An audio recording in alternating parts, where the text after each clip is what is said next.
We will begin our section in English for the first time.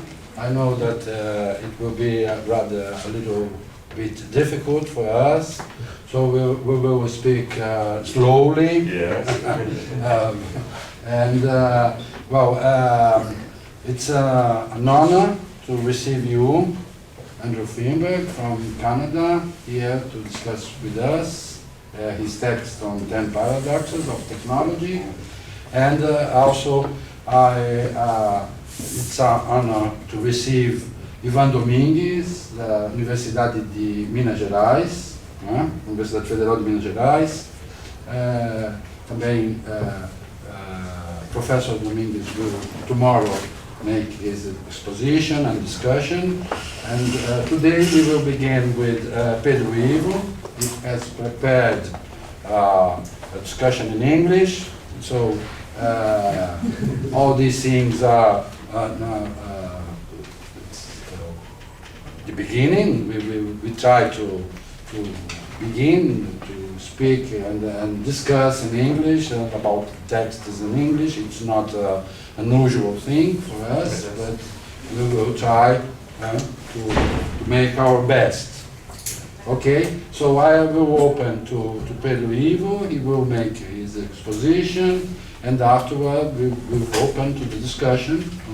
Professor Feenberg, if he has the answers or some discussions to begin, and then we open to everybody to discuss the text. Okay? All right. Well, I have divided my presentation in two parts. First, I want to comment some of the paradoxes. Actually, I made comments for all of them, but I think due to time restrictions, I have reduced that just to 5. And then at the end, I pretend to give a general comment about the text and also try to link it to the concept of technology that you have developed in the book Questioning Technology. Right?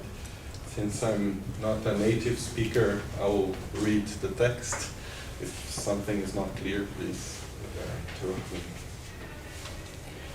So the first comment, the first paradox I want to comment is the paradox of the parts and the whole.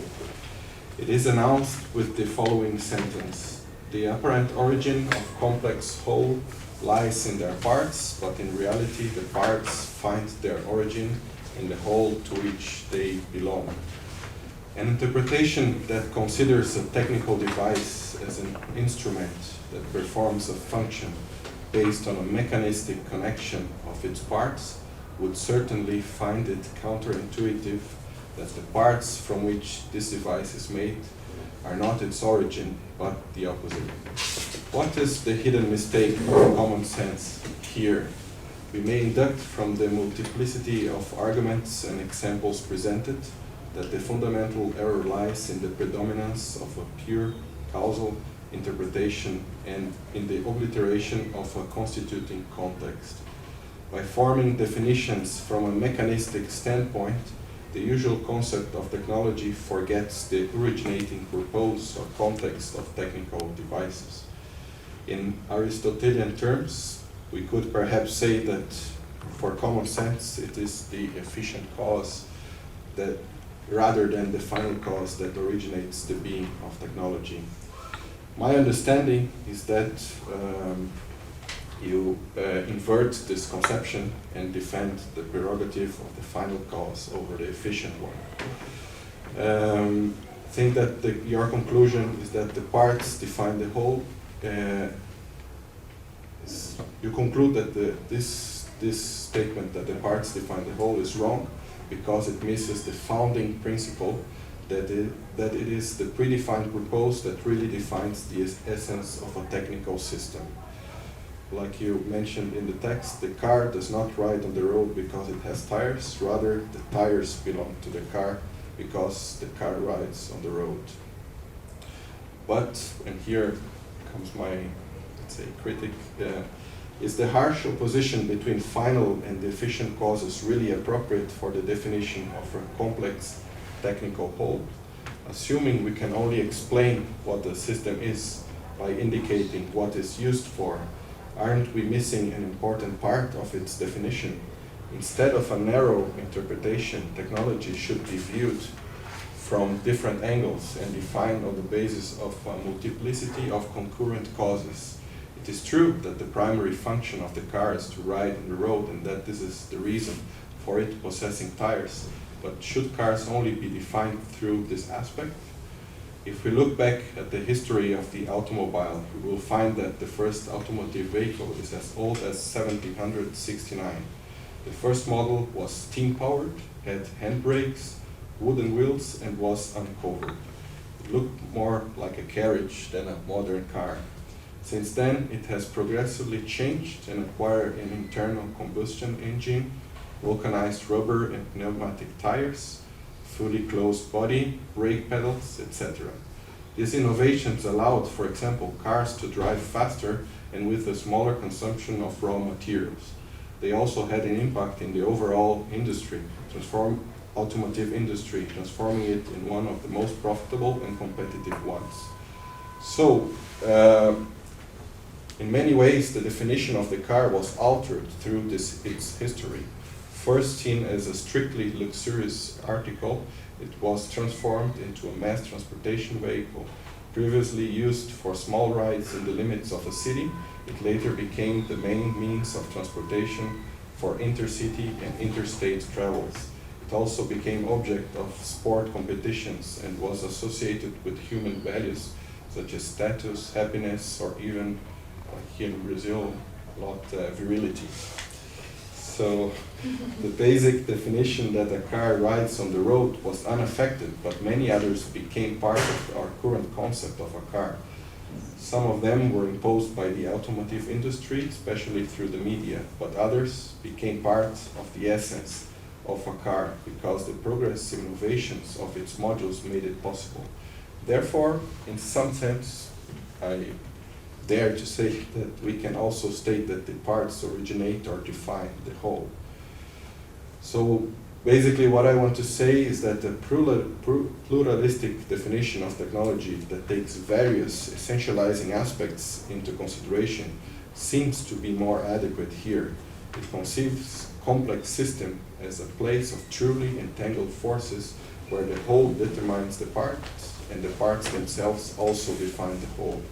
The same reasoning also applies when you extend the paradox to the relationship between technology and the surrounding environment. A device conceived under certain geographical, historical, and social circumstances will definitely carry much of its original context when and wherever it's put into use, but one cannot claim that the same original context where a specific technology arose will remain immune to side effects of its introduction. The elimination of public transportation, such as street trains in some American cities, after the success of the Ford automobile, I think it's a good example of this unforeseen consequence. So much to this paradox of the parts in the whole. Then the second paradox I would like to talk about is the paradox of the frame. I see that paradox closely related to the paradox of the origin. The forgotten history makes us assume any technical device exists because it is efficient. By doing so, we are unable to identify other criteria of choice between different technical options. I think you remind us that the economic, purely technical, social, or political aspects prevail in decisions about technologies. Properly speaking, would efficiency be the guide? Is not a criteria for technical choice? Is it plausible to affirm that once selected, a certain technical device will for sure be regarded as or become efficient? I think that the permanent success of the automobile seems to contradict this idea. have mentioned in another paradox that automobiles are a very inefficient means of transportation. So that being said, can the paradox of the frame be considered a controversial statement? I think that the conclusion is paradoxical, but the claim for the veracity of the paradox has yet to be justified.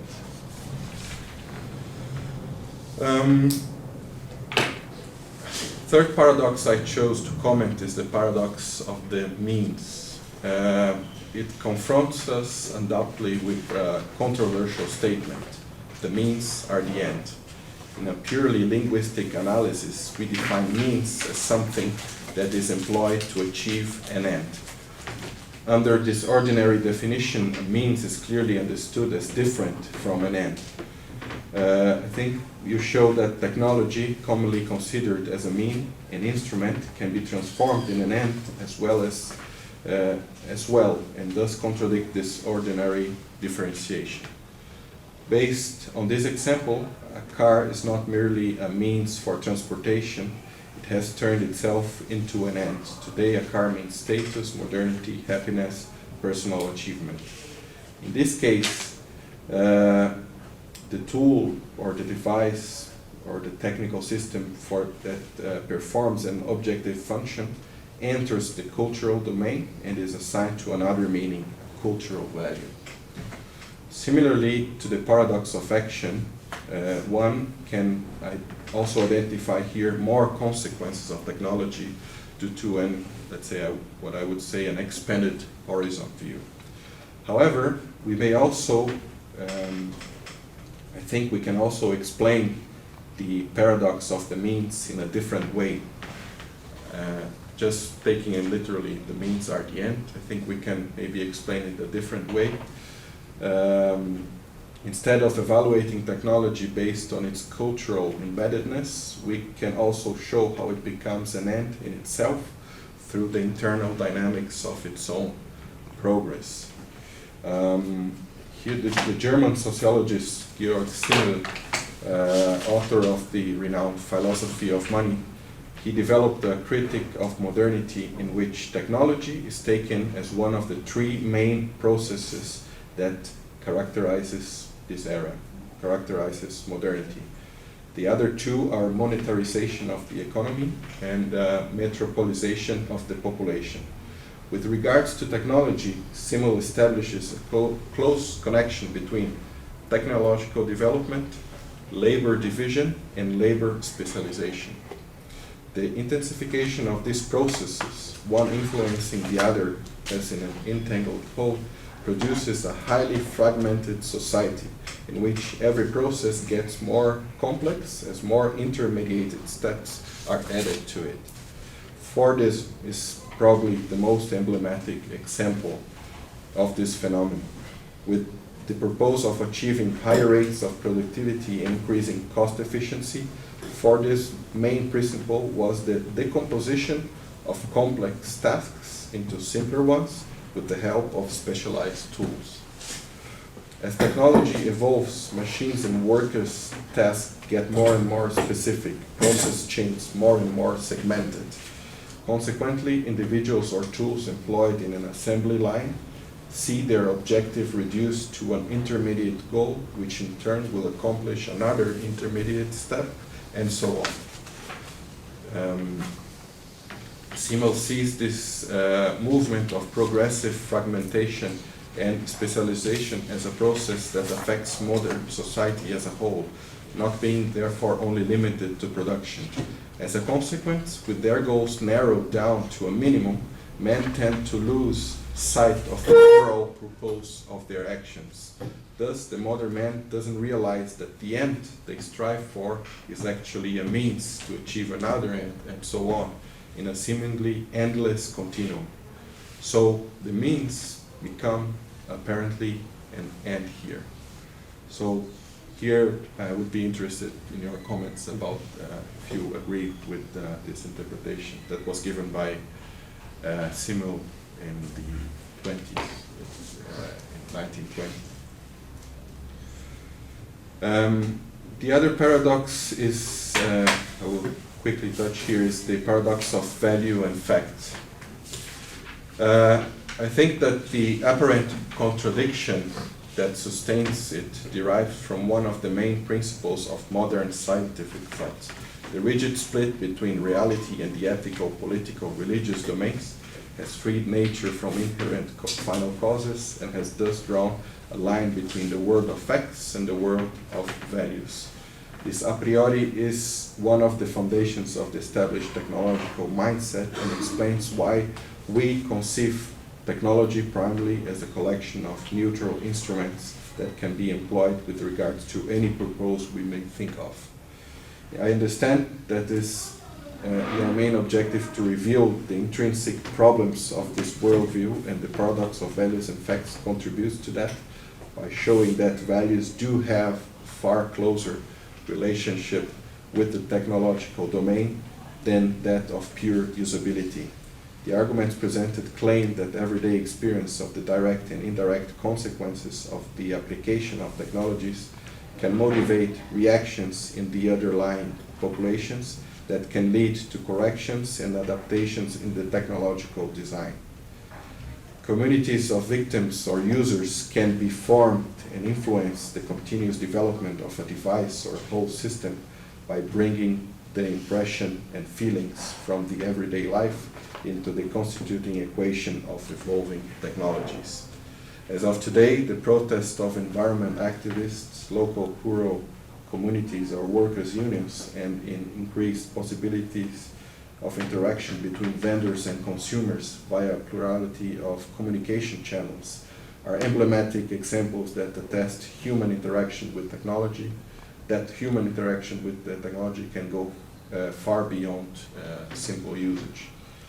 So, however, although we cannot deny that there are possibilities for individuals to affect the constitutions of technologies, we cannot forget either that the effectiveness of such an influence may depend on several factors such as nature of the claims, social position, or even the numeric size of the agents of the subjects.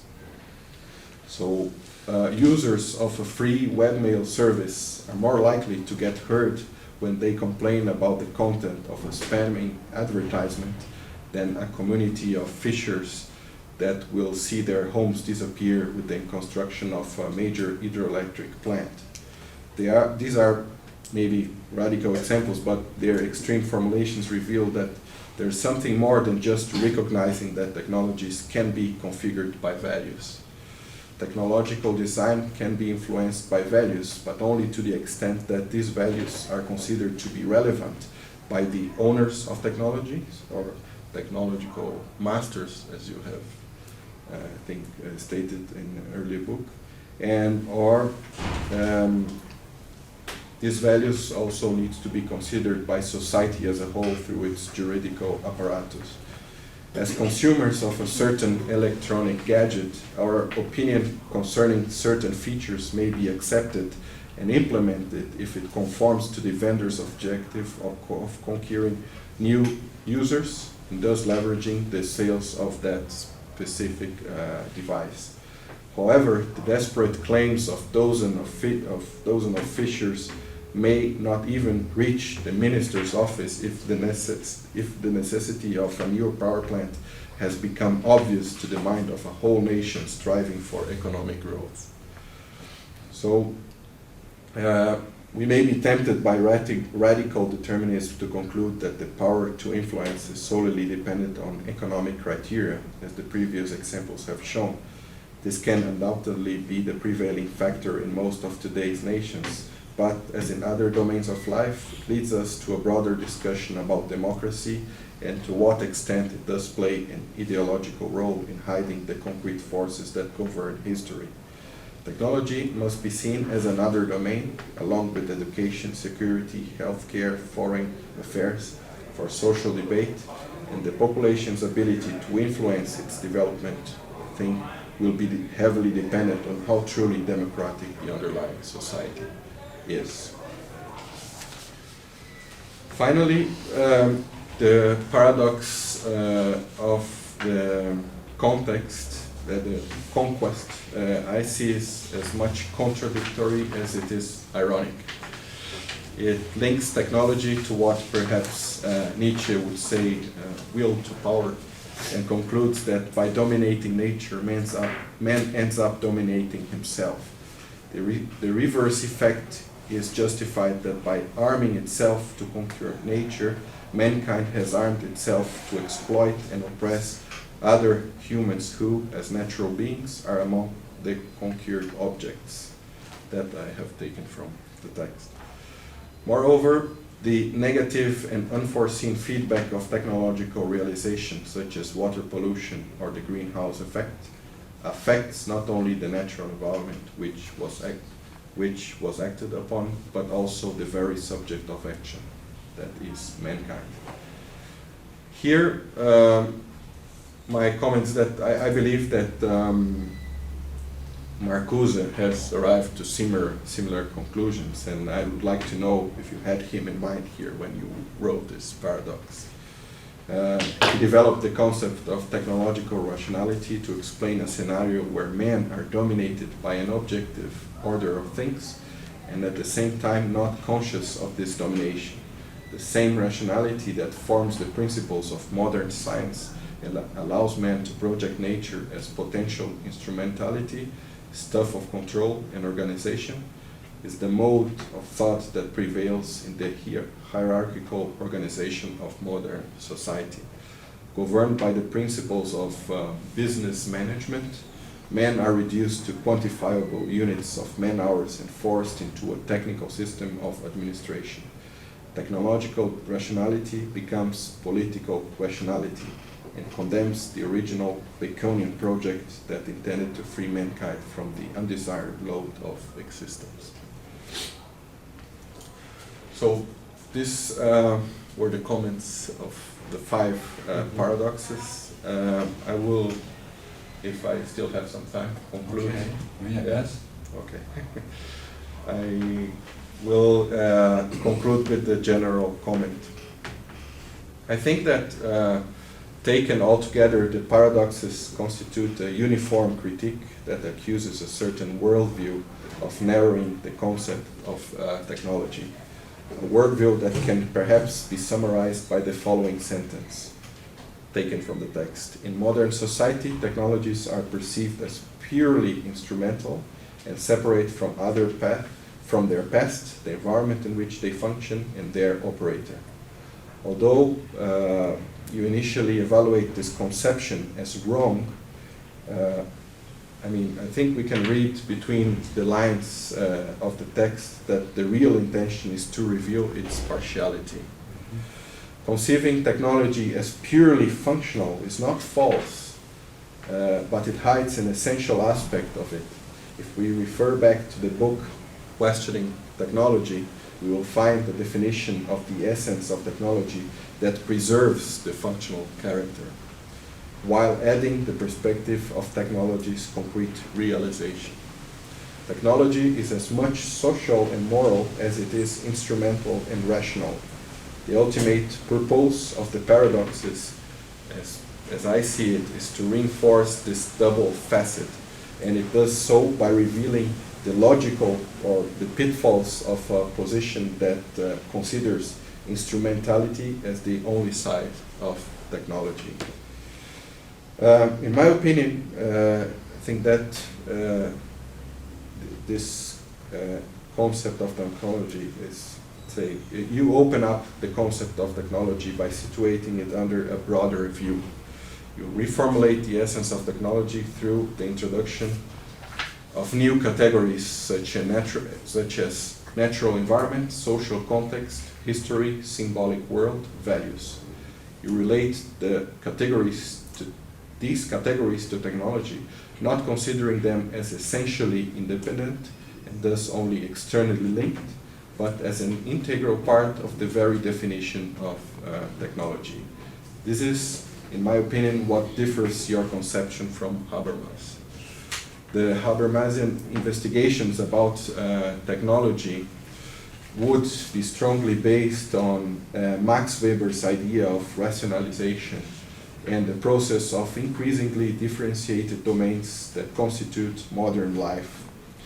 Being one of these domains, technology would evolve in a direction of perpetual specialization, and a possible connection with other social spheres would mean a regression of this process,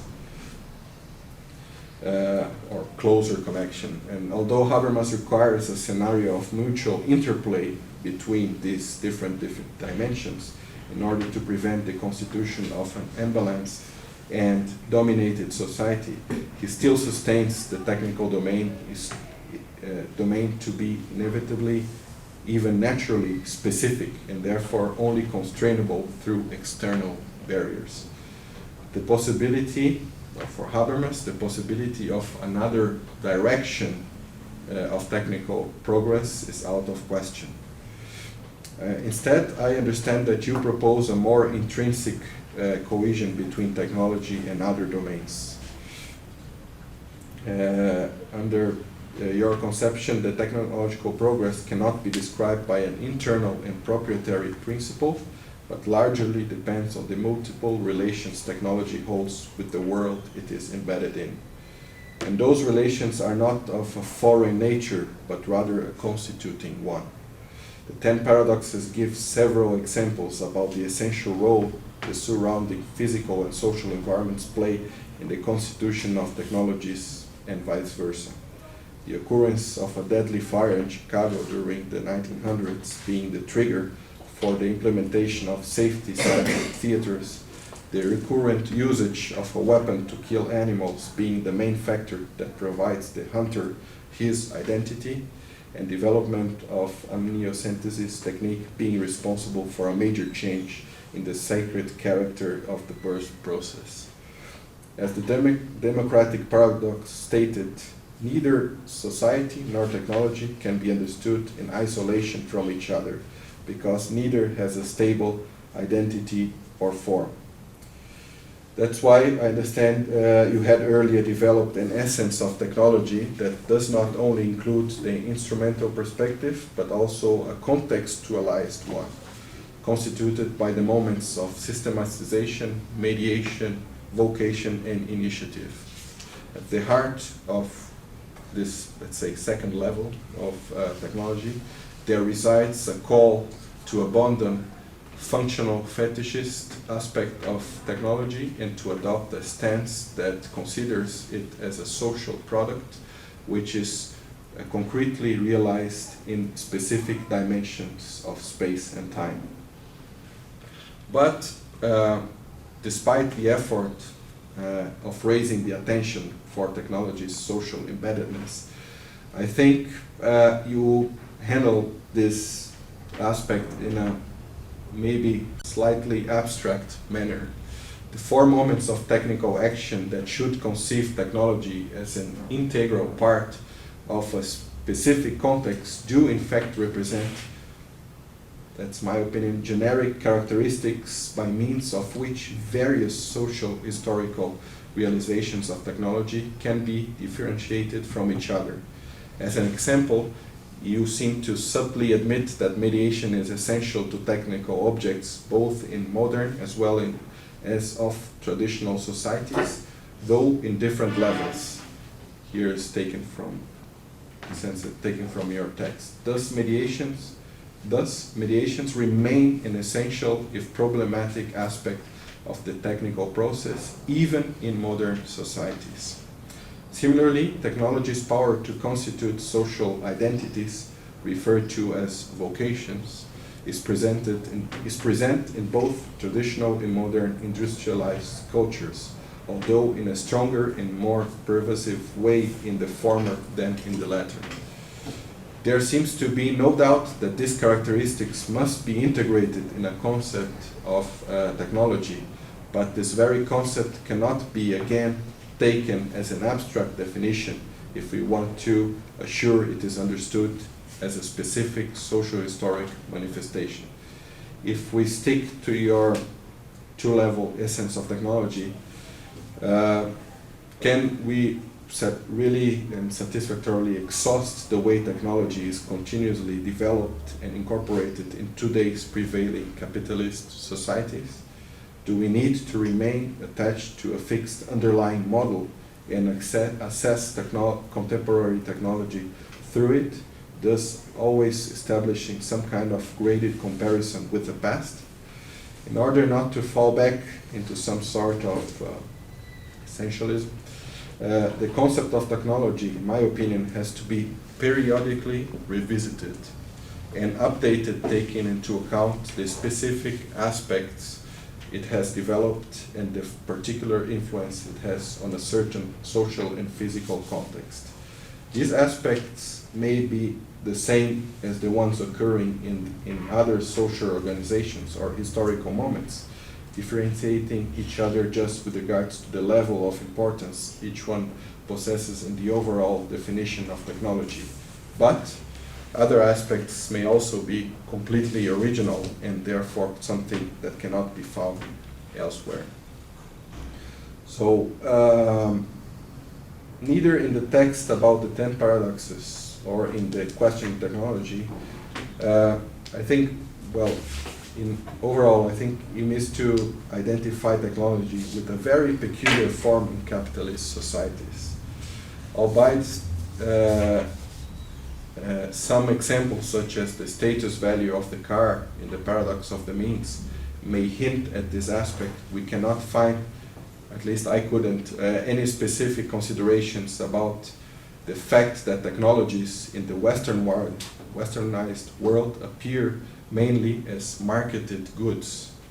Whether as personal gadgets or highly fancy vehicles or multifunctional households, technical devices are today predominantly exposed as something that, before being actually used, needs to be bought.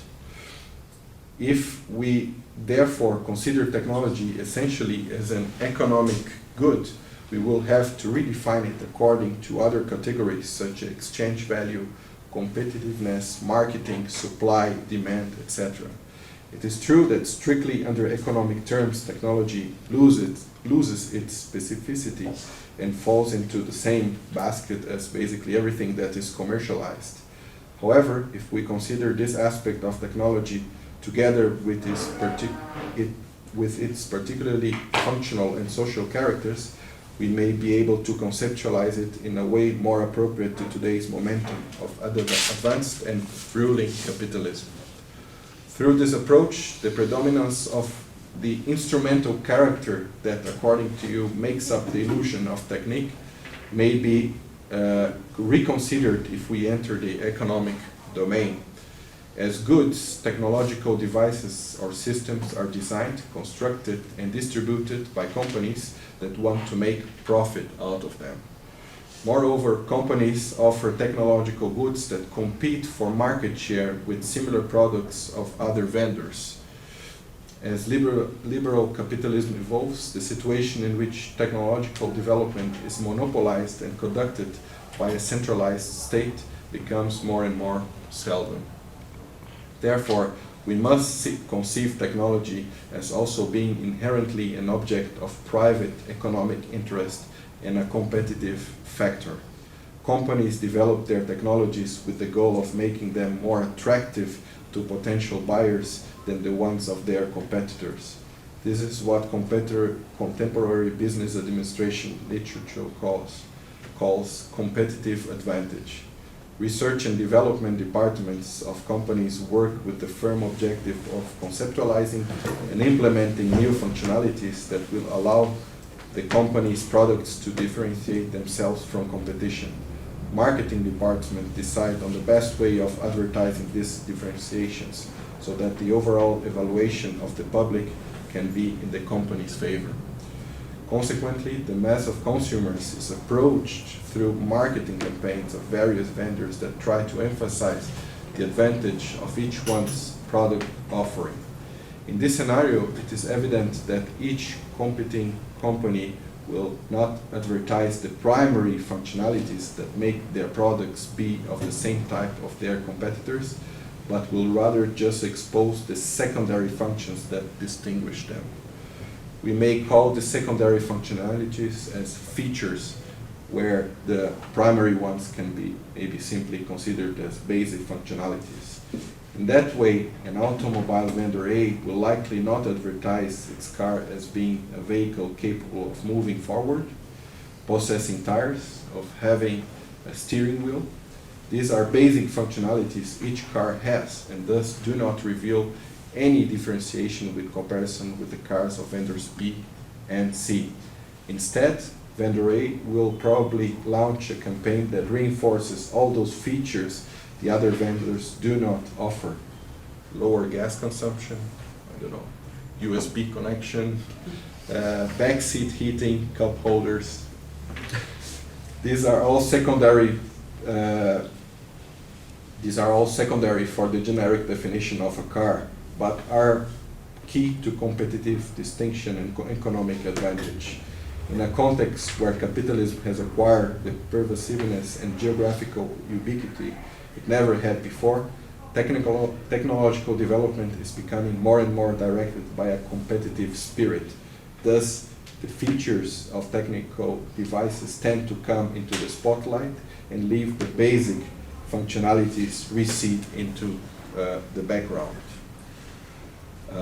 Very contemporary example, iPhones are not reminded because they meet all GSM association standards and allow people to talk to each other, but because of their original but secondary touchscreen features.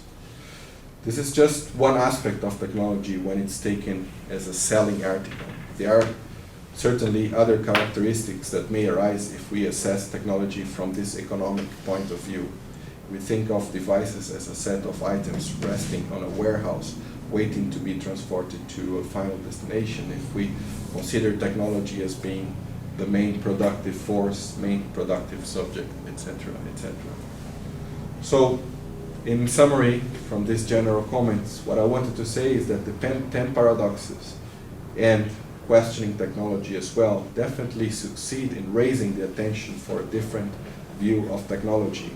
It identifies common sense partiality by reminding that technology is as social and cultural as the newspaper one has just read or a music one has just heard. But I believe that another form of technology needs to be explored if we want to circumscribe it in the contemporary global capitalist society. Besides being an instrument and a social reality, technology need also to be evaluated as an economic good. That's it. Okay, thank you.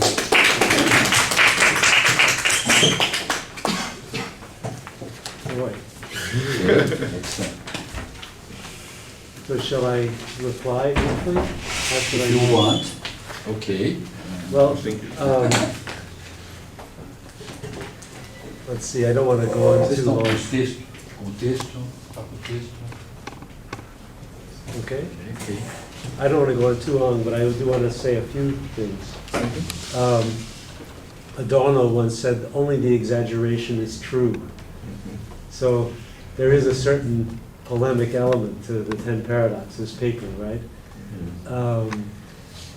And that's, I try in the beginning to say this is because common sense is deceptive, so I'm going to go in the opposite direction, maybe exaggerate in the opposite direction. But so and I think you've appreciated the fact that there is some element of provocation, but some of the criticisms that you make wouldn't really be criticisms in that context. They're just sort of reminders of what a more literal-minded approach would tell us.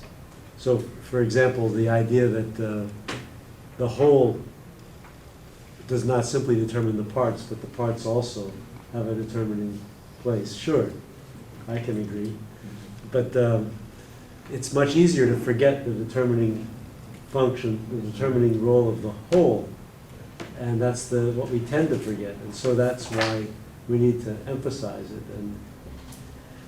And it would take a long time to go through each of the criticisms, but so I don't think I'll do that. But I think that they mostly turn on this kind of exaggeration that has a polemic character. And as you point out, in the questioning technology book, there's a correction, because there I'm trying to be more literal-minded, and so I do emphasize also the functional character of technologies and not simply their social and natural embeddedness. But I did want to respond also to what you say about the economics of the, I mean, I don't think there's anything contradictory in that. I think the economic argument is certainly significant. But again, the problem is that the economic argument has often been reduced to the simple predominance of capitalism. And I tried in an earlier book, in Transforming Technology, to develop the argument in a way that had more general significance, because it isn't simply the commodity form that's an issue. That's what it looked like maybe in the 1930s and 40s still. But after the experience with the Soviet Union, it's clear that the commodity form is not the key to what happened. It's the autonomy of the agents who control organizations that's the key. And the commodity form was the first form in which agents acquired that autonomy. Capitalist property was recognized as giving the owners the right to ignore consequences, social consequences, natural consequences. That was a new form of property. But then so then the owners could make autonomous technical decisions without regard to what happened to the communities in which the factories were located, the rivers that they were using as resources, and so on.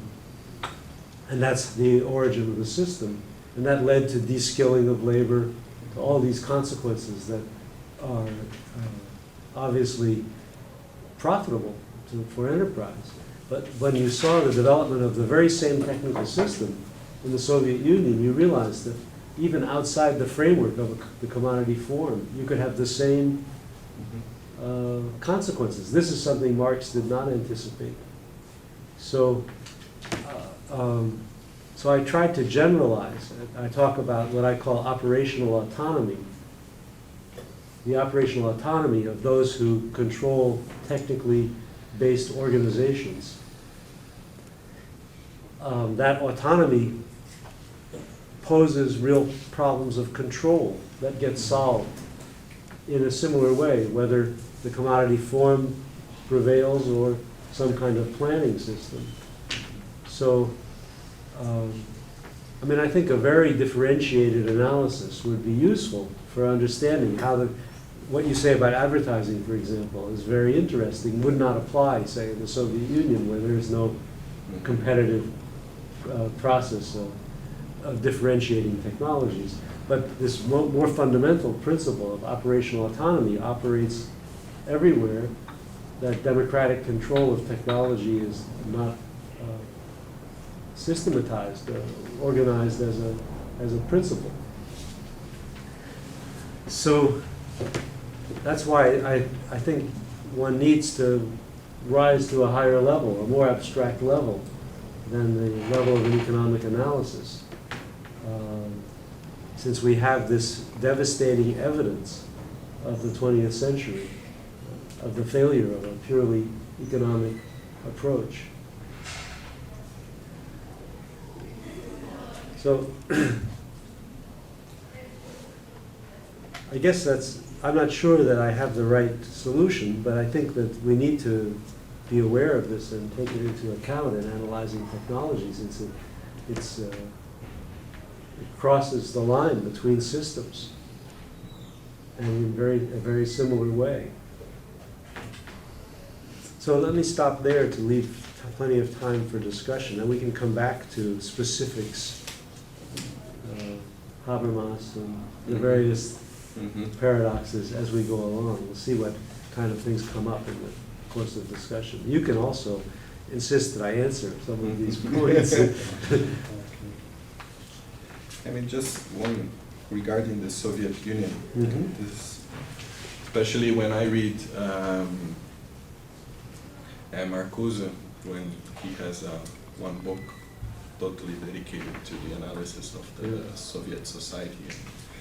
And he claims that there is kind of a parallelism between capitalism and you know, the Soviet Union, or socialism, specifically in the form of the Soviet Union, because they, in the international environment, there is still a competition, let's say, a competition between the nations, or between these two powers, that has led, let's say, has forced the Soviet bureaucracy to always pressure for meeting quotas and to, you know, for productivity and for efficiency. So in some way there is kind of, I think the one of the points I raised here, that competition, it's also prevails there as well. So I think this is. But I don't think that it explains the internal dynamics that led to one-man management, and I mean, it may motivate that, but once that's established, then the same dynamic arises that you have in the capitalist society in terms of problems of control, technical design, to resolve those problems and to facilitate control, and the whole machine gets going again without the commodity form. So it may be that international competition motivates this, but once you're in that space, then everything works just the same way, regardless of the fact that there's no longer internally the problems of competition and the commodity form. That's why I think there's something more fundamental than the commodity form at stake in the technical design. And this is also in Marx, although it's not, you know, it's not all that clear how things work, but Marx talks about how the division of labor, the manufacturing division of labor, is eventually turned into a mechanical system where portions of the manufacturing division of labor, still performed by human hands, get assigned to machines. And he says that at this point, the productive apparatus takes on the appropriate form for capitalism. In other words, the machinery actually now embodies the capitalist principle. So what is that principle? Well, it's the principle of the manufacturing division of labor, which is not just about more profitable production, it's also about control, right? Control of the labor force. So, and I think that's the principle that gets exported to the Soviet Union, that is separable from the commodity form.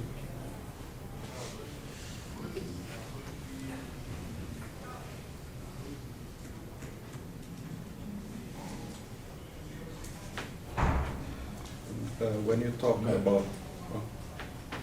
Se vocês quiserem, por favor.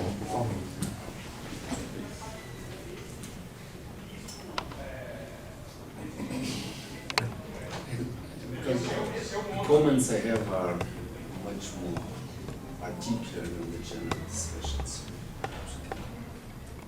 Go on. A little longer, okay. Go on, Yeah. Well, my wanted also to discuss about this mechanism of control that the underlying society has. I mean, in the paradox, you basically mentioned that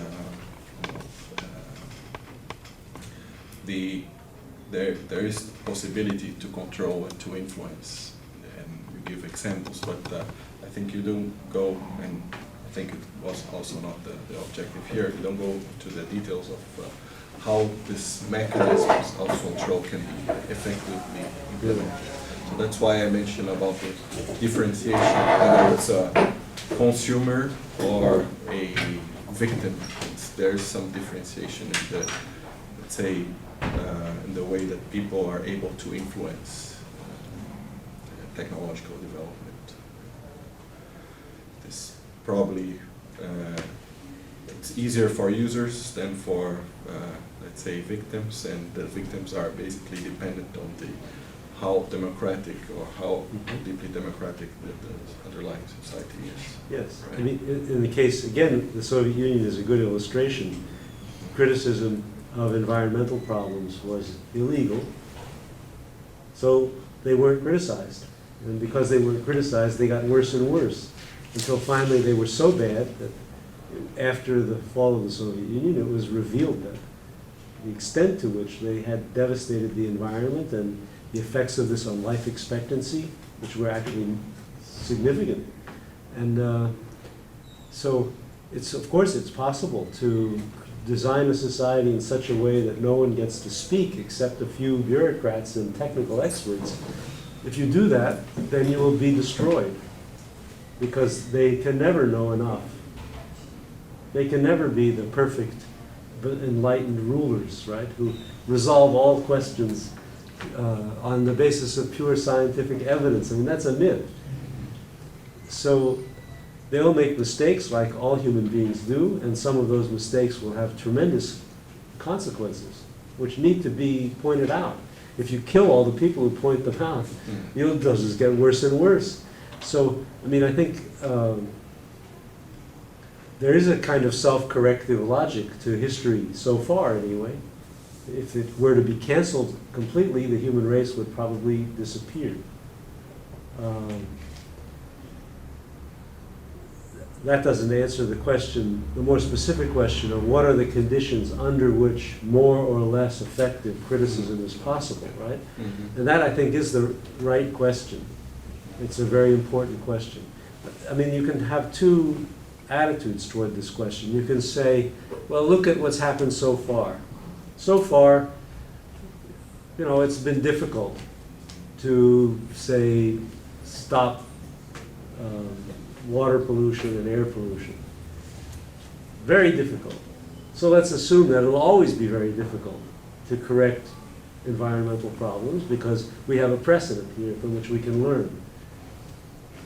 Whereas it's been easier to do some other things, for example, to influence production on the market by people's preferences. So preferences, tastes, seem to be more effective as influences than political worries about environmental problems. We can generalize from what we have by way of experience up to now. But I think there's another way to look at it, a more dynamic way. What is happening is the expansion of the public sphere, because formerly there was almost no concern with technical issues outside of the specialized disciplines and the organizational command centers that were making the decisions. The Luddites tried, didn't work too well, they got hung, right? And so after the Luddites, it pretty much died out. Then there was some food safety legislation around 1900, but very little concern with these technical issues. Some safety legislation about workplace safety, for example, around radiation standards, but or coal mines. Right? But really, the broadening of concern with technical issues is quite recent. And you could imagine then a dynamic in which, just as, say, education became a public issue at a certain point in history, so today perhaps economics is a public issue, right? And maybe in the future technology will be a public issue. And the degree of democratic control will greatly increase because of a much greater involvement of the public and much better education of the public to understand the issues. So that's my hypothesis, right? So then it's quite unpredictable the degree to which democratization may succeed, because we can't foresee this process, the unfolding of this process. We can just predict in a kind of general way that it's going to unfold, but where it will lead, how far it will lead, what kind of constraints it might put on the operational autonomy of those people in charge of technically mediated organizations. That's, I think, hard to foresee. We can't have a theory like of a kind of utopian condition that might arise. I think that's a little too ambitious. On the other hand, we can't just generalize from past experience any longer because we're engaged here in a dynamic process.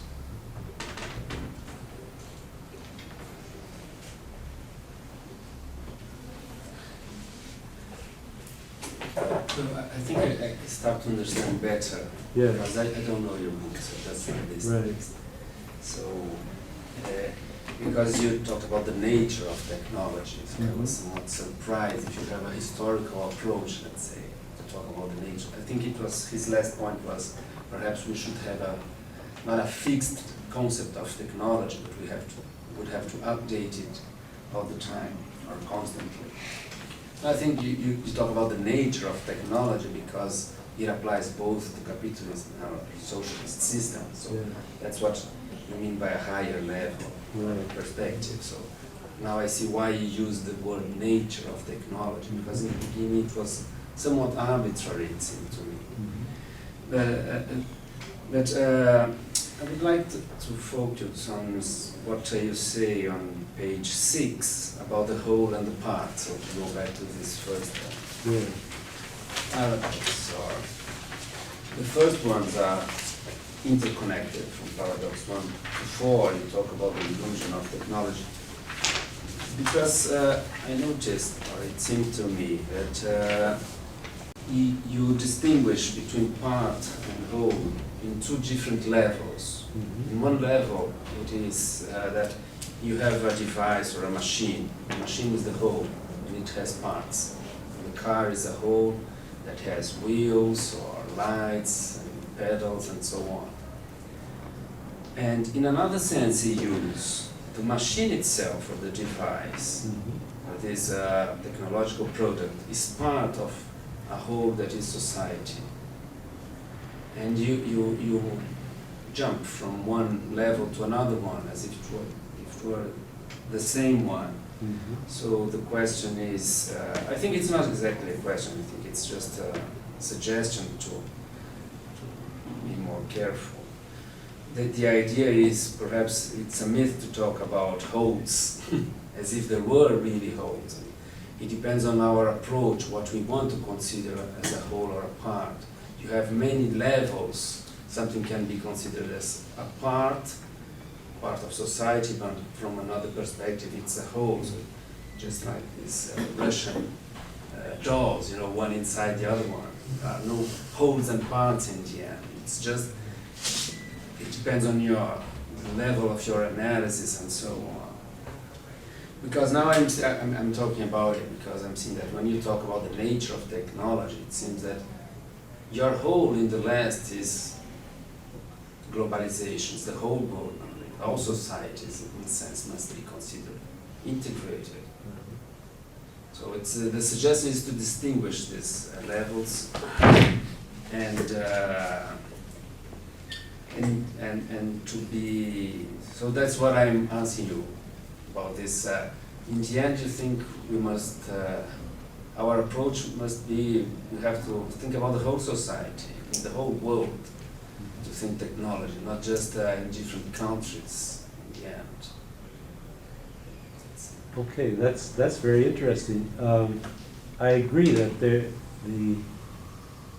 there's a kind of relativity to this because it's, and that's why I tended to talk about the relation of parts of devices on the same terms as the relation of devices in society, because they are levels that, different levels at which you can operate. The key problem is the difficulty we have understanding something that is in between the organic unity of a living body, say, and the mechanical relation of separate parts that simply are joined together externally. And we need to be able to think something in between. And in order to understand society, history, and also technologies.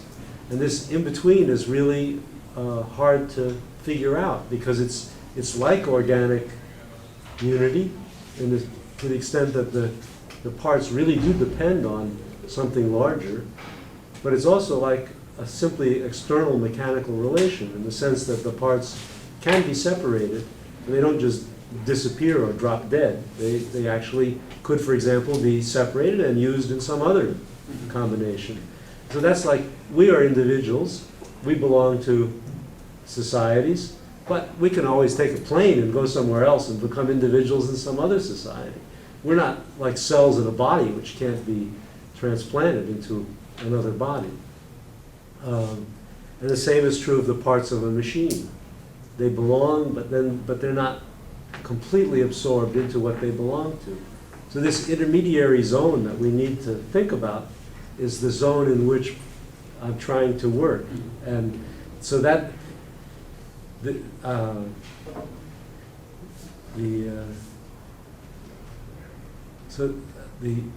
think this, it's difficult to have a conception of this zone, and perhaps it helps to think of it in the terms you suggested as a.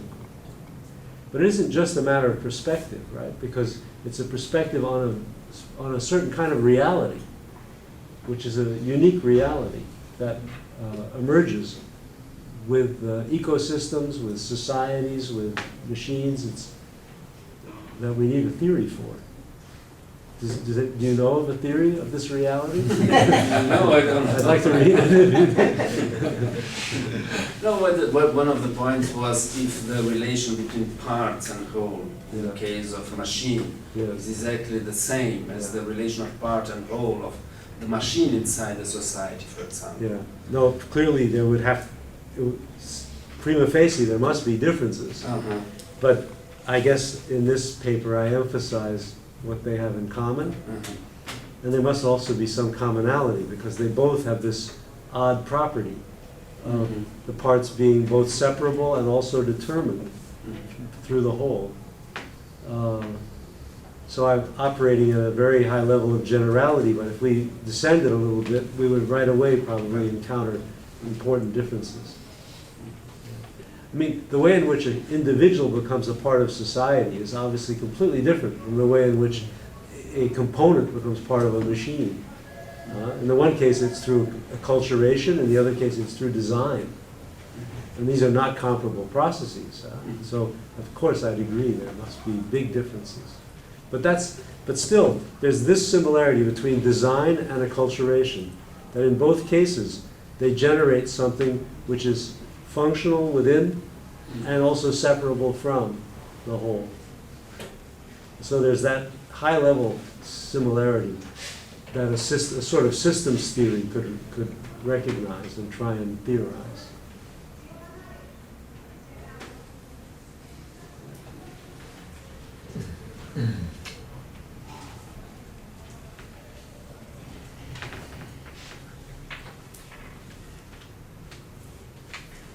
If you're running out of steam for the moment, I could try and respond to some of the more specific points in Ivo's presentation.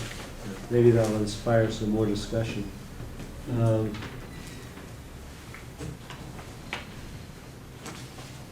Let me begin with Habermas here, because I'm interested in this, the questions you pose around Habermas and Zimmel. Do you think that Zimmel is the original theorist of differentiation, or does it go back? It's not Weber, but Zimmel. Or does it go back even further in German sociology? I'm not sure where. I think from what I know, and from what I have read, the first theories about specialization reach out to Zimmel. Basically, actually, they were very close. Yeah. So I haven't read anything that would be before them. Maybe Turney's? I don't know. But that's more about interest in community than about specialization and differentiation. Yeah. Well, it's a very important concept, the concept of differentiation in German sociology, which is supposed to be the unique characteristic distinguishing modern from pre-modern societies. And it's a powerful concept that obviously has some important application the differentiation, for example, of the family from public life is fundamental. We don't inherit offices anymore. Your son does not automatically take on your professorship when you die. He's got to go to graduate school, get a diploma. Well, it's really tough. It wasn't this way in the 16th century. I mean, you could inherit an office. Well, so this differentiation, it's obvious and it's fundamental to the nature of modern societies. The question, though, we can ask is the differentiation as total, as absolute, as Habermas seems to assume? And Habermas exaggerates even more than me, I think. So perhaps to the point where it isn't true anymore. So for example, there is this famous diagram that outlines the world relations, the three world relations in the theory of communicative action, where the world relation that characterizes science is an objective relation to the objective world. The world relation that characterizes aesthetics is a subjective relation to the objective world. So on. He has this whole scheme. But it seems to completely desocialize science. It's an objective relation to the objective world. Where does society come in? Doesn't. With that, of course, we know to be an incorrect understanding of science. It's an abstraction that leaves out essential aspects of science. It, for example, makes it incomprehensible why in the 17th and 18th century mechanistic theories of nature prevailed. Surely not because people had established an objective relation to the objective world. I mean, that's just so general, it doesn't really give you any information at all. This is much worse than my problems with economics that you point out. Because there's really no reason for it except the theoretical beauty of this little chart. So I'd say differentiation is certainly a feature of modern societies, but it's a feature that is relative to many intersections.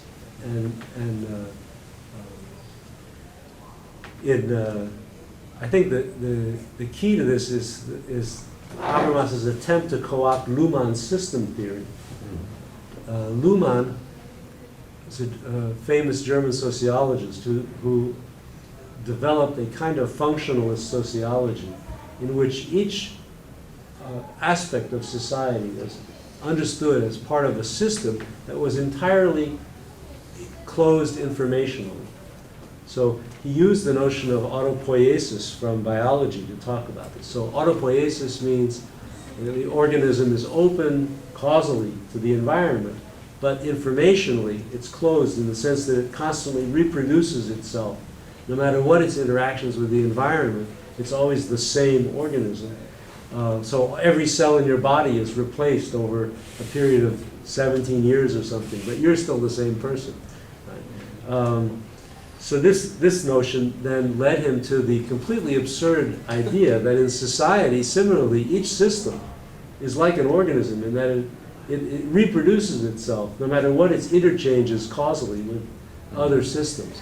Which would mean, for example, that Rupert Murdoch has no influence at all on the news. Because he's the economic system and the news is the media system. Well, Rupert Murdoch is not able to call up an editor of the Wall Street Journal and say, I want an article smashing climate change. But we know he can do that and does do that. So the theory is obviously wrong. The differentiation of these systems is only partial. Not that there's no differentiation, but that it's partial. And there is communication. So I think we're again back to the problem that we talked about, of how you understand parts and wholes in the social world. And this is a different aspect of the same problem. Right? There is such a thing as the whole because there is interaction between the systems. And so if from this standpoint, then Habermas's view of technology just seems to me wrong. It's simply wrong. It's a regression to a positivistic, determinist kind of view. He even cites Galen in one of his few discussions of technology. And I mean, I'd say even more about Habermas. I mean, I am a great admirer of Habermas and have taught his work and enjoyed reading it and so on, but that doesn't mean I believe it. So I met him at a conference a few years ago, and I said, you know, I loved your book, The Theory of Communicative Action. I had just been teaching it, and I wonder why you don't mention technology anywhere, because surely that's important to modern societies. And he said, yes, it is important. But he says, when I wrote that book, I didn't know anything about technology, and there was no one in my department who could help me, so I just left it out. So these are the workings of the zeitgeist. Yeah. So, I mean, that's just not an acceptable answer. And then to make it worse, he mentions technology in 1968 in his polemic against Marcuse. Then it disappears for 40 years, right? It comes back around 2005 when he writes a book about genetic engineering. His one intervention into the discussion of technology. And this, it's astonishing to me. Habermas is a person with a very serious genetic defect, which he has overcome through a great deal of pain and effort, I'm sure. So when does he get interested in technology? When people start talking about how they could abort people like him. But he's just like everybody else. I'm not going to get involved in debates about the production of corn syrup. It doesn't concern me. You know, I eat the stuff, but it doesn't concern me. But I will get involved if someone wants to put a toxic waste incinerator in my neighborhood. That's how we enter the technological public sphere, right? It's through things that affect us. But he's just like everyone else. When finally it affected him, he got interested and he wrote a book about it, which is the sort of thing people like Habermas do, right? Other people go to meetings or boycott or sign a petition on the internet. I mean, we have all kinds of ways of being involved. But, I mean, I think it shows that this is a limitation. This is a man with great talent, but also with limitations. This is his limitation. That his relation to technology is basically that of any ordinary person. It's not that of someone who is applying a really high level of intellectual skill to the issue. He's just, you know, it occurred to him, oh yeah, this is interesting for me. And so he started thinking about it and he came up with a little book. But that's a limitation. That's not a virtue. It's a limitation to leave out technology. So that's my take on Habermas. I don't know if anyone else is an enthusiast of Habermas who wants to comment.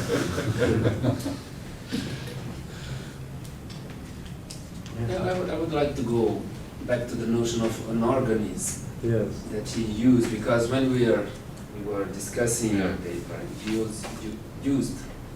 used many times comparison to what happens in nature, to organisms and so on, even to Newton's law of action and reaction and so on.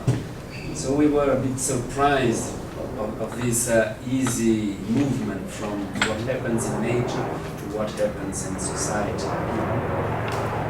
Because I'm far from being a philosopher of biology, but since the notion of an organism is tied to this organization of whole and parts, which is so important to thinking, it seemed to us, or at least to me, that you had the notion of an organism that works perfectly well. I mean, in nature, things work very well. For instance, an organism. Parts are well adapted to one another. So what I would like to hear more is your notion of a natural organism, because it doesn't seem so to me. There may be, the parts may not be well adjusted, even inside an organism, not only in a habitat, in a home where we have different animals, plants, and so on. But even inside, you may have some kind of struggle between parts. For instance, between my tongue and my stomach. I love chocolate, but in my stomach I have some problems if I eat too much. I feel sorry for things you. are not very well adapted in an organism. So that's. So I wanted to hear more about your conception of organism in Can I profit this? Sure. And so I would like to say about the relation of whole and part also. It seems to me, and in profiting what Plínio says about these analogies with nature, no? And the technology and nature. I think that the problem maybe is that the paradox of the relation of whole and part can be put as function and morphology, or function and structure. You can, for example, rewrite the paradox in these terms, no? And say that there is also, it is the same paradox, or a similar paradox, that of the function and the structure. What comes first, the structure or the function? No, the morphology or the organs. No? Okay, that's interesting. Of course, in a sense, you could say this is why Ivo's idea that both are simultaneous is necessary, because a structure without function doesn't make much sense, right? Yeah. But it's very easy in our society to think of function as independent of structure and determining for it. Whereas probably in pre-modern societies, the opposite error would seem obvious. There's a certain way things have to be, and you make them that way. And then it just so happens that they work. But you don't, whereas in our society, it works, and that's all you need to know. And the fact that there's some overriding structure that determines how it fits into the world so it can work, that gets ignored. These are two sort of complementary errors that are built into the perception of technologies in different kinds of societies. But, I mean, it does relate to the question of organisms. I mean, look, there's a French philosopher of technology named Simondon who's written interesting things about this. Simondon argues that technologies start out, he says, in what he calls an abstract form. By abstract, it's a kind of Hegelian abstract. He means separable parts that don't have any intimate relation, that just get kind of stuck together. And they evolve historically toward more concrete forms in which the parts get reworked so they fit together better. And this fitting together better, he argues, consists principally in each part fulfilling many functions in the whole. So, and he gives examples. Actually, unfortunately, the first chapter of his great book on technology spends like 20 pages on vacuum tubes. And since nobody uses them anymore, except audiophiles, we've kind of lost touch with this technology. And he has very detailed explanations of the innards of the vacuum tube, and no one is interested anymore in this. But he does mention another example that's simpler and cleaner, which is the air-cooled engine. The air-cooled engine, he says, is more concrete than the engine with a radiator. The radiator and the engine form two separate parts, which have an external link between them. And that external link can break down. This is a complication that's unnecessary. The air-cooled engine uses the shape of the engine case to dissipate the heat of the engine. And so one structure, the engine case, has two functions, right? Containing the engine and dissipating the heat.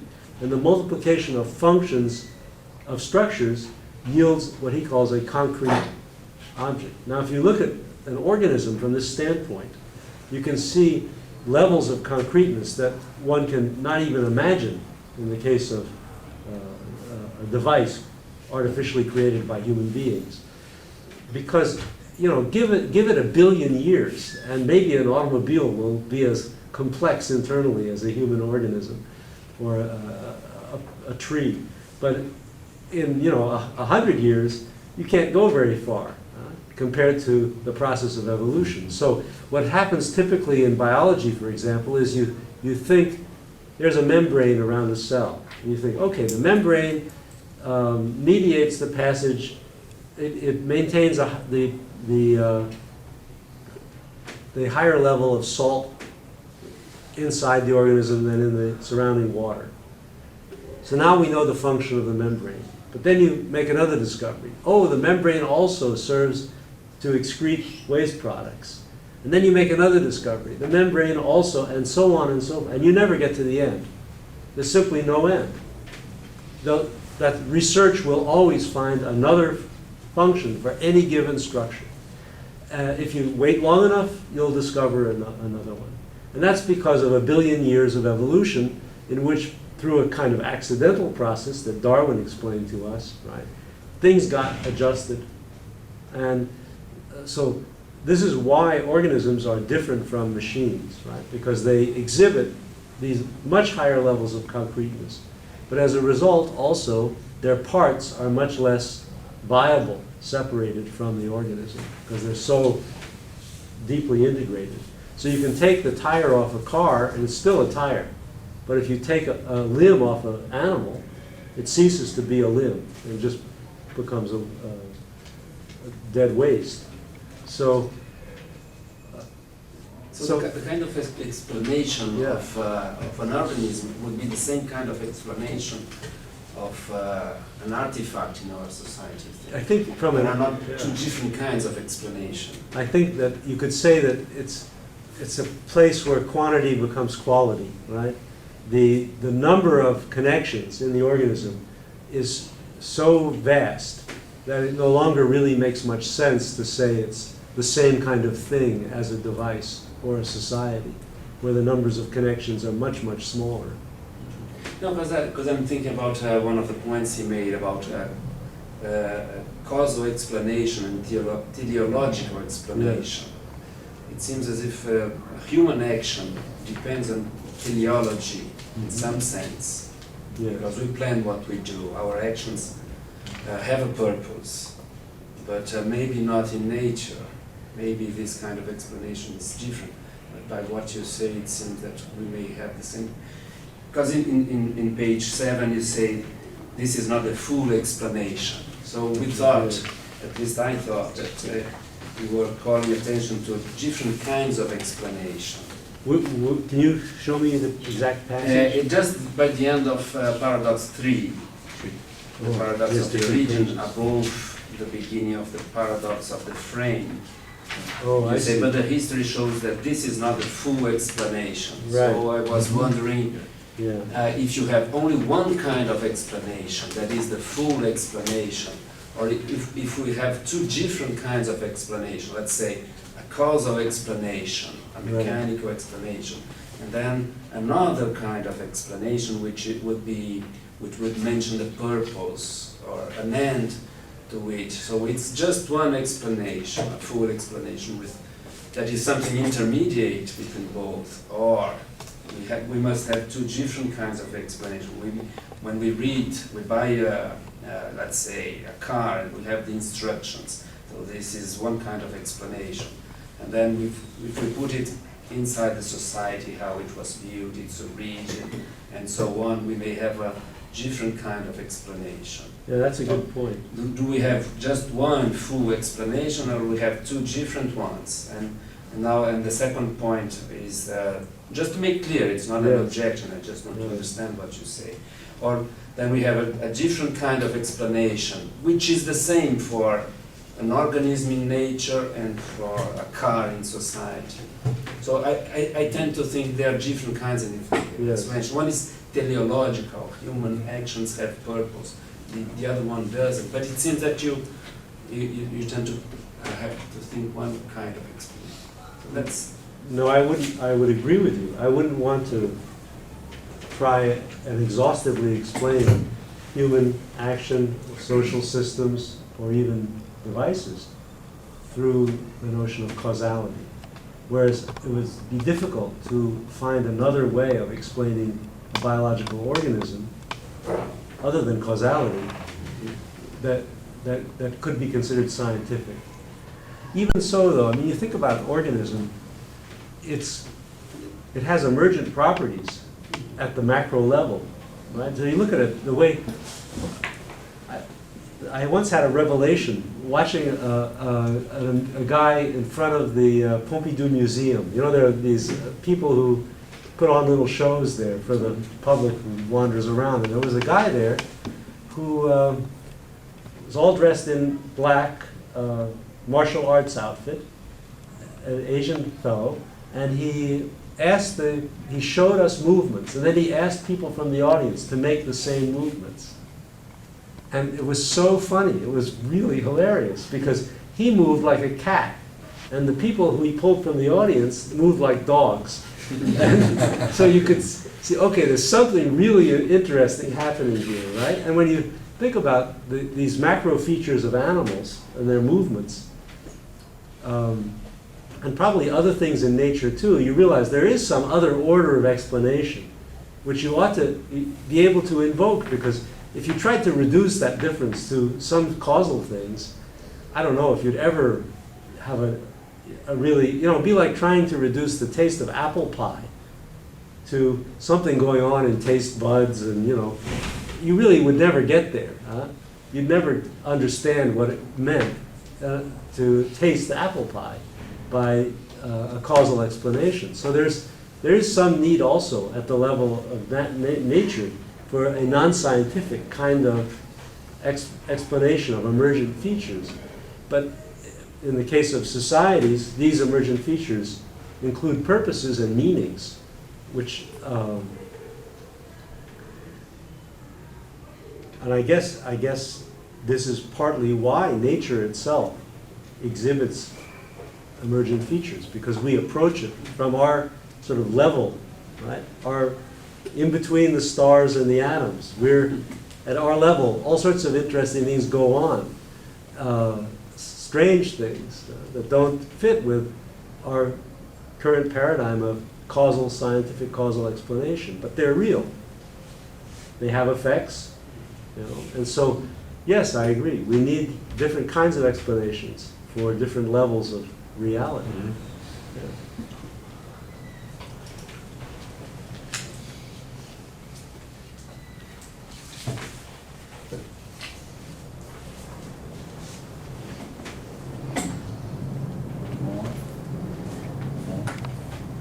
Well, I have still, for me, it's kind of a problem, this thinking about the, say, possibilities to influence technology. It's still, I think, this issue with democracy. And you mentioned, quickly mentioned that education is probably one of the drivers, let's say, that would allow us to influence more the, let's say, the direction of. But if we think that the specialization is also, let's say, one main component of the technological progress, it's like going in that direction. It becomes kind of a more difficult because of that process for the general public to influence, because it's Can't understand. Yeah. So Yeah, no, I think that's certainly a factor that this is where there's real differentiation, right, Mm-hmm. between the expert and the lay user relationship to technology. The expert knows things about the technology the user will never know, because user simply doesn't have the categories under which to apprehend those aspects of it. This is like with a computer, you know. We can use Microsoft Word, but we don't know why it works. There's other stuff going on back there. However, that doesn't mean that the expert has an exhaustive knowledge. That would be a miracle, right? The expert has also limitations and blind spots. And it's quite astonishing the extent to which this is true. I mean, think about medicine. Medical sociologists have discovered that the rates of appendectomy vary 2 to 1 from one place to another. Well, surely appendectomy, you would think, I mean, it's a significant surgical intervention. It saves lives when it's needed, but when it isn't needed. And yet, there's this huge difference. Where does that come from? Cesarean sections are now, I think, a third of births in the United States. When I was born, they were 2 or 3%. So what happened? Obviously, there's traditions, there's culture, there's a lot besides natural science going into medicine. And the same would be true in the design of computers or automobiles. So now, many of the cultural influences on experts are good, but others are bad. When they're bad ones have consequences that the public notices, then you get feedback, right, from the public. So the way I think about this is in terms of the relation between rationality in the form of expert technical disciplines and experience, the way in which ordinary people access implications of the technical world that are invisible to the experts. And there must be feedback. If there isn't feedback, then you head toward disaster, because whatever the experts have got wrong, they're going to just keep going down that track until they mess everything up. So there is some feedback. In the worst case, because the experts themselves realize they've made a mistake, but in the better case, because before things get completely out of hand, people speaking on the basis of their experience inform their judgments and influence their thinking. And I think of this as a process of translation. Since we now have a society in which expert and lay are differentiated so drastically, so radically, there's a necessity for translation between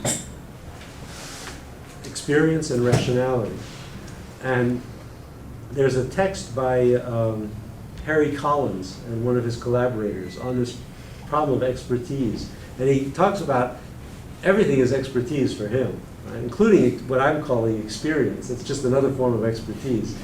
But he also introduces the expert translator, the people who can translate between the experience type expertise and the technical discipline type expertise.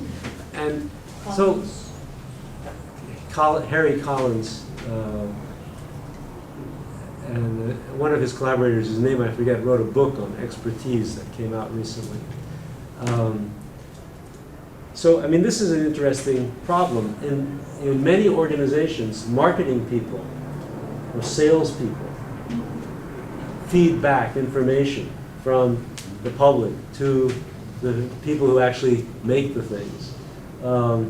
In scientific work, there's feedback sometimes in the form of direct political interventions that come through than the government, right? The government is under pressure to do more about AIDS, so they ask the National Institutes of Health to spend more money on AIDS research. So there's feedback mechanisms of one sort or another that enable these translations to take place. What you don't want is one or the other to predominate completely. In the Cultural Revolution in China, there were cases where the leaders of the workers' brigade would say, these technical limitations on the speed of the machinery are just bourgeois. We'll double the speed of the machinery. Well, the machine's burned out in a few days. So they found out that the technical limits were actually reasonable. So, I mean, sometimes, of course, the technical limits might be absurd. For example, the refusal to allow husbands or partners to enter delivery and labor rooms during childbirth. For sanitary reasons, it's absolutely streng verboten, right? We cannot allow this. But then, under a certain kind of pressure from patients, they admitted husbands and partners to labor and delivery rooms, and no one died, nothing bad happened. So that was a case where the limits on the machine were arbitrary. They were determined culturally by the mystique of medical science and so on, and not by some actual scientific principle. How do you find out? Well, this is some kind of interchange and conversation must take place, right? So that's my understanding of technical democracy. It's not about voting or something like that. It's about this kind of interaction.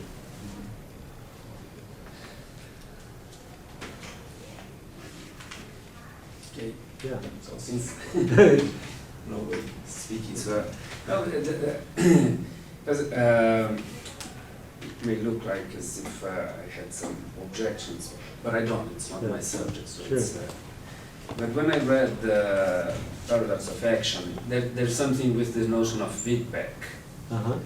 And when you used, once again, my problems with this comparison between nature and culture. Right. So easy. You use, obviously, metaphorically, Newton's third law of motion, Yes. of action and reaction. Yeah.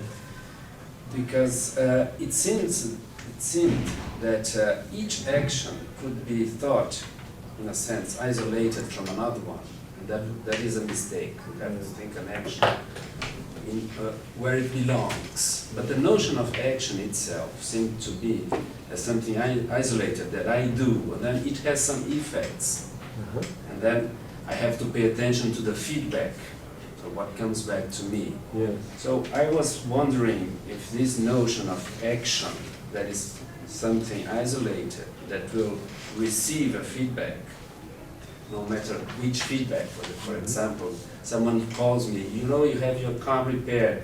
Was it well done? Do you have some complaints about it? You know, the idea is that perhaps human action is not something isolated. I was thinking about Austin's pragmatics in language. If I do a promise, the action to make a promise involves necessarily that someone hears what I say and takes it to be a promise. Yeah. Otherwise, I didn't promise anything. Yes. If I threaten someone, if I'm angry and I shout, menacing someone, threatening him or her, it wouldn't be a threat unless this person were afraid of what I'm saying. So I think it's part of the description of a human action, that it involves other people. That is, it's so the idea of a feedback from the other is this feedback is in many cases, if not in most important cases of human action, something that characterizes the action. I cannot describe someone as promising unless someone else has also some attitude or response or whatever. That would bring would make your position even stronger, I think. That's so to have a notion of action. So any action necessarily involves things like that. Whereas your comparison to Newton and this distinction seems to put them more loose one from another, I think. So that's... Well, I say there are three feedbacks. right? Causal, Free- and that's where there is some separation, but also meaning and identity. And in the case of meaning and identity, I think what you're saying applies. Yeah, it would be Yeah. stronger. Yeah. Right. The reason why I wanted to include the case where there's separation, the causal case, is because that corresponds to the realm of technology. It may be true that unless you understand what I say when I promise, it isn't a promise. But it is not true that you have to understand anything. If I push you and you fall down, I mean, that's an action which simply is an action, right? It's a causal intervention of some sort into the world of nature. And technologies do perform causal interventions into the world of nature. And so then the question is, how can we understand those causal interventions? And one model, which I think is defective, sees us as separate from the effect. And that model looks right because the whole point of technical action is to protect the actor from the effect of the action. Which this is not the case, say, if you give someone a kiss, you're not looking to be protected from the effect. You want the effect. but if you hit something with a hammer, you don't want to feel the hammer, right? You want the feedback from your action to be so minimal that you can repeat it over and over without any harm to yourself. Whereas what you're hammering may be broken into little pieces, right? That may be the whole point of the hammering, but you're not broken into any pieces. You're the same as always. So technical action is kind of peculiar among actions that people can engage in because it does minimize feedback or defer feedback. And this would be true in any society. But I think Speaking of causal is feedback. that it doesn't. Well, This but- is an illusion, isn't it? Yeah, or let's say it's not completely illusory because there is some protection for the actor, but there is always going to be feedback, even if it is deferred, even if it is minimized in some way or spread out in a way. So that's why the idea of reciprocity is important, because these are system effects, right? They're not the same kind of system effects as with privacy, because they're causal. So there's a circuit where there is actually separation. I mean, if I pollute a stream, that then creates an environment in which polluted water comes back and harms people who drink it or whatever. But that's a causal circuit where there is actually separation of the moments of action. So that's what I'm trying to theorize here as a system effect, but a different kind from the kinds that appear with meaning. So, but I agree, again, we're in agreement. The actions are not separable because they always take place within systems that include the actor in one or another manner.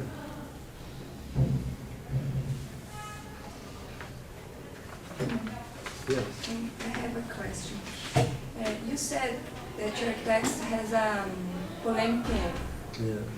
and that determines the way that the text is organized. Right. Okay, but you defend, in your text, you propose, you criticize common sense. Yeah. And you say that you defend the need of a more embedded, you think that knowledge should be considered as a contextualized device, Right. social produced and social embedded. I mean, don't you think that we should think the same way the common sense that you criticize? I mean, how can we think the mechanisms that produce the common sense that you're trying to criticize? You mean the social mechanisms that produce Yes. our common sense? Yes. Yeah. Well, those are very complicated, aren't they? Yes, They're I know. both historical and they depend partly on the structure of society. Again, differentiation is very important. We think of the way things are made in our society seems to abstract from cultural and aesthetic and ethical principles. They're made apparently according to some functional logic. Whereas in the pre-modern society, all of these logics would be combined. And the craftsman would know what he's doing at every level, but he'd think they all had to come together in the object. Whereas in our society, if you want aesthetics, well, there's a department that handles that, right? They like put it in a nice package. Mm-hmm. So the separations that seem to us so significant are still only part of the story. But those separations shape common sense. So people look at a refrigerator, and you don't see it as an aesthetic object in any significant sense, but there's a history of how refrigerators came to look the way they do. It's a history of how refrigerators were moved from the category of machines, tools used by men, to domestic devices used by women. And it explains the shape and the design of refrigerators. So it's an aesthetic transformation, but it isn't really apprehended as such. We see it still as just this functional device that keeps our milk cold so it doesn't go sour. So this is, I think, has to do with our common sense is shaped by very basic things about our modern society. And this is why we have the illusions we have about technology, because of higher level of differentiation of modern societies, which gets embedded in both common sense and in the technical disciplines as a kind of absolute, when it really isn't. It's still quite relative. And, but I think common sense can evolve. And I think it is changing now under the impact of, especially the internet and the environmental movement. The image of technology that was shaped, say, in the early years of the century by the railroads and the electrical system, where people thought of technologies as these vast systems embracing whole regions that had a very hierarchical control system. You know, everything emerging from a center that commanded all the movements of all the parts, and a complete indifference to concerns of aesthetics, ethics, taste, cultural values. Right? They just worked. This model, that paradigm, shaped the view of technology of Heidegger, for example. Today, you look at the internet and the environmental debates, and you have a very different sense of what technology is. And that's shaping a different mentality that eventually will get expressed philosophically. And I think that's what I'm doing, in fact. I'm trying to anticipate or to articulate our present relation to technology, which is different from this earlier relation. If someone wants, if you want to speak Portuguese, there are people here who can translate for me if I can't follow it, although I can understand a little. Yeah, well, my question is a bit less theoretical. Yeah. It's more out of curiosity in a practical sense. Yes. So, you were saying a while ago that we're talking about the differences between how non-experts and experts relate to technology. Yes. And there's also another category there, which is the philosophers, right? People who think about how experts and non-experts relate. Yeah. So, and so I'm thinking.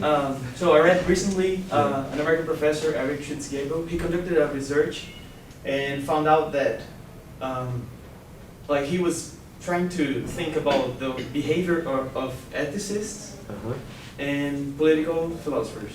And so he found out that some books, some specialized books on ethics, like he went through libraries in America and found out that they're in average, they're usually missing in libraries. And those are books that only people who are studying in-depth ethics would use. So professors or graduate students would use those books. And they're more likely to be missing in those libraries than normal books on other subjects. So you think, you would expect ethicists to behave morally, but in fact they don't return their books to libraries. Another aspect was with political philosophers. Yes. And he found out that those professors don't really vote more frequently than other professors, right? So that's kind of paradoxical too. Yes. And so thinking about technology, and maybe, I don't know, I would like to know your view on it, but... do philosophers of technology use technology? That's it. No one. That's it. So it's a less theoretical, more practical. I don't know. It is a very practical question. Of course, they all take the airplane to talk about philosophy of technology. So in that sense, you could say they are users. I think there's a deeper question, though, implicit in your question. Do they actually engage with technology in some deeper way than simply everyday people who, have a toaster where they toast their bread in the morning, and a car that they drive to work, and so on? Well, some philosophers of technology do, and others don't. That's the answer. I think it's good to be engaged specifically with technologies. I think this also applies to sociologists. Bruno Latour wrote a famous book called Laboratory Life after spending a year in the lab of Guillemin at the Salk Institute in La Jolla as a lab technician. And he admits to having never been a very good lab technician, but at least he was there, involved in the process, and learned a great deal from that. And I think that's the correct relationship to, anthropologists have always known this, right? If you wanted to write about a tribe, you went and lived with the tribe. And that could be quite an arduous experience, maybe even a dangerous experience, but it's the only way to, so. Andy, I think he wants to know what your. Yeah, well, I'm getting there. I don't meant to be personal. But yeah, it is personal. In fact, I have an unusual relation to technology because my father was a physicist. So I grew up hanging out in laboratories. I remember being shown a nuclear reactor when I was about 7 years old. I collected equipment that was thrown away by the chemistry lab in order to play with chemical experiments in my basement. And so I grew up as a tinkerer. And my father also was a tinkerer because his father owned a junkyard. So when he was a kid, he would go and he would find old broken machines and play with them. And I think that's an interesting relation to technology. It develops a certain kind of basic cleverness that's useful in dealing with, problems like your wife's computer. But then I have also a much more specific relation to certain technologies. I became involved in the development of online education in the early 1980s. So we began to use computers at a time when it was quite difficult to use them. Just connecting required a full page of instructions. You had to program the modem, establish the error correction, and so on. So I began to get interested in computers. So I've done a lot of work with computers, and I've designed programs. And I'm not a programmer, but I know a little bit about it. I can make little programs, but nothing fancy. So I have some kind of background with one technology, at least, with computers. And I think that's helped me a lot to understand technology and to write about it in a way somewhat different from the way I would have had I never engaged. For example, it did explode a lot of Heideggerian theory being closely associated with this technology. I remember once being taken out to lunch by one of the vice presidents of one of the largest computer companies in the world in 1980, I think it was around 1983. And at lunch he said, "Andrew," he said, "what do you think the future of the personal computer will be?" And I realized, if this guy doesn't know, and he's asking me, a student of Marcuse, then nobody knows. And so deterministic theories must be false. So just being involved with a rapidly changing technology, I got the sense that, this works really differently from what we had expected reading Jacques Ellul and Heidegger in the 1960s and 70s. It's really not like that.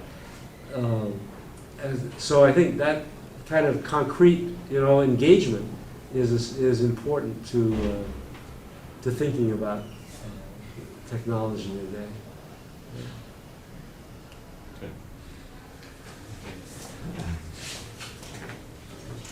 Okay, I think it's enough, huh? Yeah. For now, okay. I thank everybody here. Well, thank you for coming. And so we will continue tomorrow morning. At Yes, at 10 o'clock. Tomorrow, okay?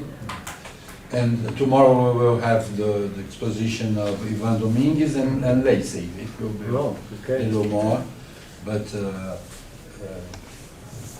but you see that it's nice, no? Yeah. Very pleasant. Huh? Very good. I am learning. This anthropological experience may not be